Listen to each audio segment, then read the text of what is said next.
وتفقد الطير فقال ما لي لا أرى الهدهد أم كان من الغائبين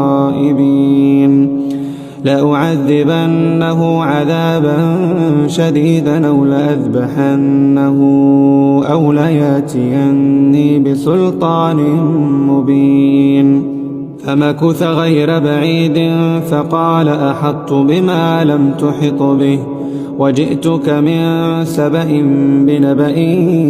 يقين إني وجدت امرأة تملكهم وأوتيت من كل شيء ولها عرش عظيم وجدتها وقومها يسجدون للشمس من دون الله وزين لهم الشيطان أعمالهم